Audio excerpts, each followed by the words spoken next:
Hello and welcome back to Jones Codes. Um, we're continuing on with our basic fundamentals here, C sharp and C sharp in regards to just again the fundamental basics of the types of things you'd write in your code. This for me personally is more or less just me getting some practice time in on some basics and fundamentals, and thought I'd record a few of these to throw up on YouTube in case anyone wanted to check them out, or maybe if they're interested in learning C sharp or picking up some things, and as I am doing right now, and they can look at them and learn from them as well. So right now, real quickly, I just want to make it this is a quick little lesson here.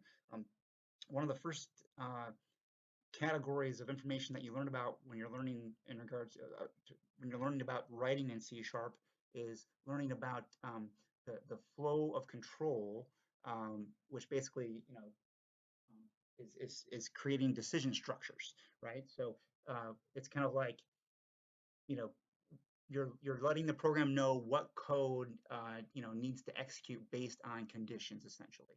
How C sharp does that primarily, the two main ways are through if else or if statements or if else statements and switch statements. Excuse me.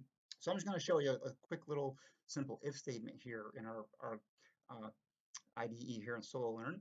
Again, you can do this also. I have Visual Studio right down here, so I mean I could jump in there and do this in there as well. But for right now, just for ease purposes, I'm going to do it here in Solo Learn. So what we're going to do is we're going to create a couple of integer variables. Excuse me. So we'll start with an integer. We'll call it x. We'll give it a value of say 8, for example, and we'll add another integer in here. We'll call that y, and we'll give that a value of 10. Okay, so now we have a couple of variables we've created here. And so now we want to create some code that will, again, determine what code executes based on the condition. So I'm going to go down here and create an if statement. So if, and this is a very simple situation here,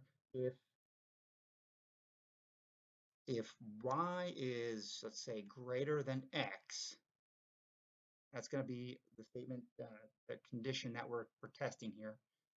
Okay, what we want to do is we want to take this and that there. We're going to do a console dot write line. So this will output if this condition is true.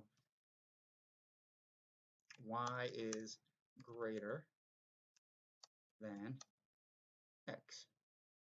So, and then of course at the end of a sentence, this statement here, we've got to put the exclamation or the semicolon.